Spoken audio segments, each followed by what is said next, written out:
What's going on, everybody? This is dkdynamite, and today what I have for you guys is the latest information regarding 5 new weapons that have just been added in to Black Ops 3 multiplayer. Now, before I jump into the actual details regarding these weapons, let me just say, right when the Awakening map pack was officially revealed to everyone out there, when we saw that there weren't any DLC weapons included with that map pack, I knew for a fact that Black Ops 3 would suffer in a similar way to Advanced Warfare. Now, what I mean by that is, as we all know, towards the last couple of months of Advanced Warfare cycle, Sledgehammer Games added in a ton of new badass weapons. We got new assault rifles, some shotguns, some pistols, and they were really exciting, but unfortunately, they were all locked through supply drops. So that means the only way you can gain access to those weapons was through the supply drop system. Now, that of course is incorporated with microtransactions. You have to spend real money to get a better chance at earning those weapons. You could of course just play the game and earn supply drops through multiplayer, but that's really a gamble. So obviously, from a business standpoint, Activision wants you to spend real money on supply drops so you can try to get those weapons. Now, unfortunately, I never gained access to any of those new weapons, and I really wanted to record a lot of nice coverage here for you guys to share here on my channel. But no matter how much and how long I played Advanced Warfare for, no matter how many supply drops I racked up, no matter how much money I spent, I just never gained access to those new weapons. So at that point I was like, I'm done with this game.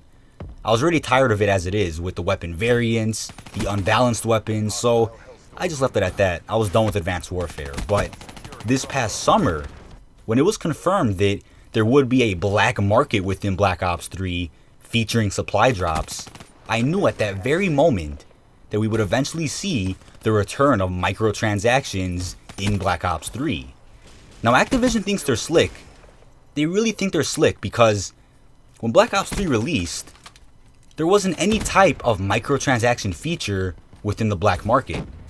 They waited a good month and a half before implementing COD points. Now, in my opinion, COD points are great for the players out there who want to spend a couple of extra dollars on a few extra supply drops to gain access to some nice gear. That's fine. Like I said, at that point, it's not pay to play, and I could support the cosmetic system. It's all business. Activision's trying to make a few extra dollars by incorporating COD points, whatever. That's all good and dandy, but when you want to lock new weapons behind the black market, that's when it's a problem. That's when I get pissed off. And you know me, I'm all for new weapons in Call of Duty. I've been saying this since the Black Ops 2 days. I want to see multiple weapons per map pack. I want to see weapon packs for $10, $15. Other games have it. Other games release multiple weapons per map pack or huge weapon packs. I want to see that for Call of Duty. So when Ghost came out, it was said that Ghost will be running on a new engine. We only saw DLC weapons for the first 2 map packs. Advanced Warfare, only the first 2 map packs, with the exception of 9 or 12 other weapons that were locked behind supply drops. So you almost did it, Activision. You almost did it. You almost pleased the fans. You almost gave us what we wanted. But before I even continue, let me just make myself clear. I am not blaming Treyarch for this nonsense. And I never blame Sledgehammer Games for the nonsense in Advanced Warfare with microtransactions. We all have to remember, this is Activision's fault. Activision is the publisher behind Call of Duty, while Sledgehammer Games, Treyarch, and Infinity Ward develop Call of Duty. If Activision says, hey, Treyarch, or hey, Sledgehammer, we want to make a few extra dollars here and there, so put in some new system. Lock those DLC weapons behind the black market. They have to do it. Treyarch and Infinity Ward or Sledgehammer have to listen to Activision. That's who they work for. They develop the game, but they're told what to implement. They're told when to release DLC, so on and so forth. I've made that clear so many times, but I still think there are people out there who just don't understand that. People still say, fuck Sledgehammer or fuck Treyarch. But within Black Ops 3, there are 5 new weapons, and they look fantastic, honestly. The first one is the MX Assault Rifle. This is a classic remake of a powerful semi-automatic assault rifle that is devastating at distance, putting targets down with 2 shots. We also have the Marshall 16 shotgun pistol. When you need to clear a room in a hurry, this hand cannon combines the massive firepower of a double barrel shotgun with the mobility of a pistol. We also have the NX Shadow Claw crossbow, which is absolutely insane. This silent mid-range weapon delivers lethal stealth projectile bolts that can be retrieved after firing. Now along with that, we also have two new melee weapons, the first one being the Iron Gym. Lethal brute force, melee weapon takes out enemies with a single blunt strike. Last but not least, we have the Fury's Song.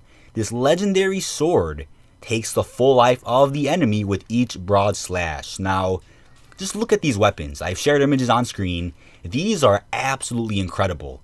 I think Treyarch did a fantastic job with developing these weapons, and I hope to be able to use at least one of these new weapons in the near future. But to be honest with you, I'm not just putting the blame to Activision for all this micro DLC nonsense.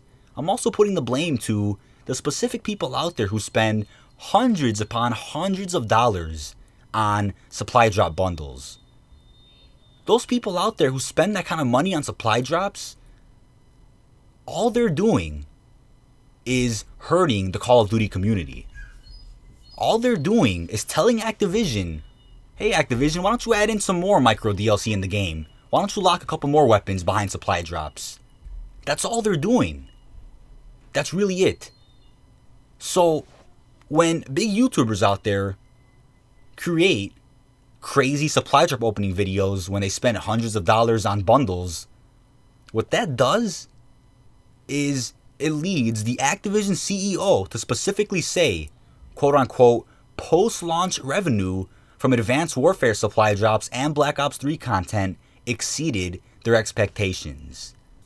When the Activision CEO says that, as a result of all that money being spent on supply drops, all that means is that it's going to continue.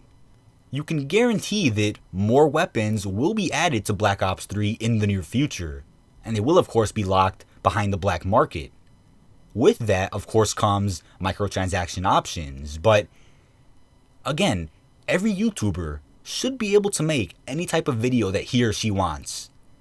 But when these big YouTubers come out and make these huge videos where they open up a couple hundred supply drops after spending a couple $100s on supply drop bundles, all that's doing is encouraging Activision to continue their shitty business practices. When I bought the season pass for Black Ops 3, I didn't just buy it for the new zombie content or the new multiplayer maps coming out. I also bought it for DLC weapons. I was really hoping for, if not 2 or 3, then at least 1 new DLC weapon per map pack. At least 1. Treyarch specifically said, back in 2012, when Black Ops 2 was the main Call of Duty, they had said that the only reason that the Peacekeeper was a one-time DLC deal was because of hardware limitations. But now there aren't any hardware limitations, and we're still seeing the same shitty business practices. But this time it's worse, and it's through the black market. The cosmetics, okay, we can live with that, whatever. You can spend money if you want, but when it comes to weapons, that's just a subject you can't even touch. How are you going to incorporate weapons and lock them behind the black market? Come on now. My current opinion with gaming in general is you shouldn't spend more than the cost of the game itself on microtransactions. I know we've all done it. I'm guilty for it, but I've honestly learned from my mistakes. And I will no longer be supporting this supply drop nonsense. I would rather spend $10 to $15 on weapon packs than spend another $1 on COD points. I just really would. I would spend $4 to $5 on an individual weapon. Even if that's expensive, I would still do that versus gambling my way through the black market.